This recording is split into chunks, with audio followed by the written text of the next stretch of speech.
Are we going? Yeah. Hello, this is Dr. Baden Patterson with Mesa Chiropractic.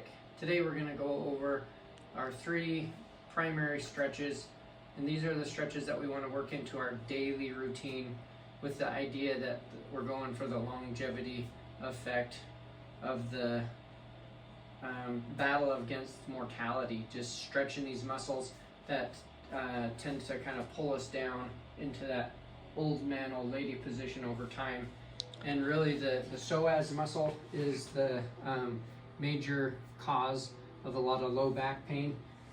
This is the psoas here. It goes from our last rib all the way down the lumbar spine, crosses inside in front of the pelvis, and then attaches to what's the lesser trochanter of the femur there. So when this muscle contracts and shortens, it pulls that hip up into hip flexion. And so that's what we see is anterior pelvic tilt and the rolled forward shoulders.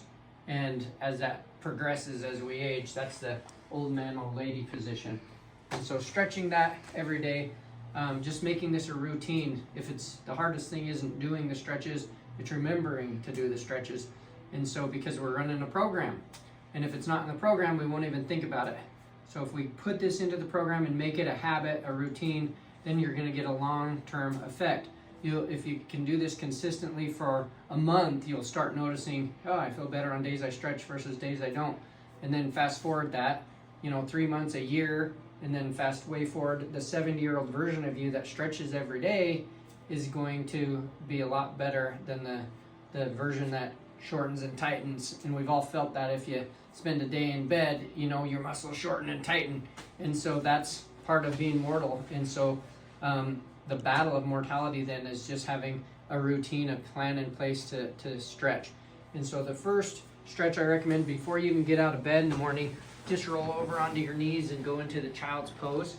That's going to rock the hips and pelvis back, which tends to kind of get pulled into that anterior pelvic tilt. This stretch is going to rock it back, and then it's going to stretch and elongate. So if you just hang out here for about a minute, and then while you're still in kind of that early alpha state, this is a good time just to think of things that you're grateful for and just let that move. This is also going to help with the sacroiliac joint dysfunction. Let me grab this really quick. So this model of the pelvis, if we're sleeping on our side and we have the weight of our leg going down, that can give us this sacroiliac joint dysfunction. And so getting in this child's pose position is going to help to rock the pelvis back and realign the sacroiliac joints. So if that's a habit that we're doing every day, and just about a minute is all it takes. If this is something you're doing every day, you're going to get an accumulative effect. The next one, because the knees and hips are the number 1 and 2 joints that wear out first, the psoas is going to help ease the stress on that hip joint, because as the muscle shortens and tightens, it pulls that femur up into the hip joint or the acetabulum with more force. So the knees, that we got the quadriceps, the hamstrings, and the gastrocnemius, our calf muscle here, all these muscles cross the joint. And so as it shortens and tightens as we age, it's going to compress that knee together, and it's really a compressive pulverization that wears those knees out. So if we get out of bed and then just do a deep squat all the way down, this isn't a muscle building. We don't want to be up here hovering and contracting and holding the muscles. It's a stretch, so you want to settle in as deep as you can and then eventually work it down. I like to just kind of press my knees apart a little bit and then just kind of rock from side to side and just hang out here for really 15 to 20 seconds. And then that's going to stretch the gastrocnemius, or our calf muscle here. You want to make sure that your heel is on the ground and that you're not up on your toes. If you're on your toes, your calves are tight. So you rock back, and then that's going to stretch those calves and the quads, which are 2 of those 3 muscles that cross the knee joint. And then on the way up, come up, and then we're going to just stretch that 3rd muscle group, the hamstrings, and just do this for 15, 20 seconds. And so again, if you do this once or twice, big whoop. If you do it for every day for a month, you'll start noticing days that you feel better. So the psoas, it goes from the inside of the hip here up to this last rib. And so you want to keep your ears over your shoulders over your hips, and you want to lunge forward into a deep lunge.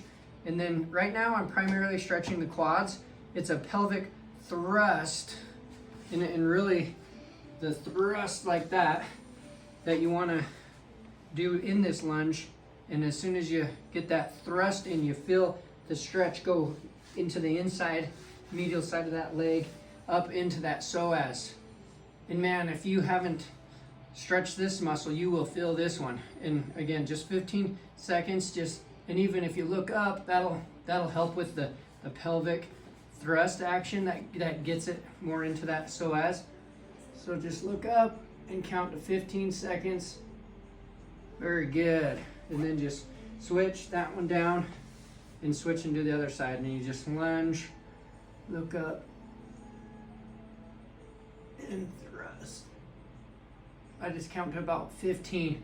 If that's something you're doing every day, you're gonna notice an accumulative effect. That'll really help with low back pain. This part of your back, it's straight when you stand and it's straight when you sit. So it just gets a lot of compression, and that's what is the primary cause of back pain. So the child's pose, deep squat, and the psoas stretch. I also really like to do this one in my shower routine. I'm gonna come over here, I'm gonna shut this door really quickly. So this stretch, just find a corner of like your shower, and then just step into it, and that's gonna stretch those shoulders. That's another thing that from sleeping on our side, about age 50, people start feeling that. So that's a really good stretch. Get that into your daily routine, and you will have a cumulative effect where you will feel better and better.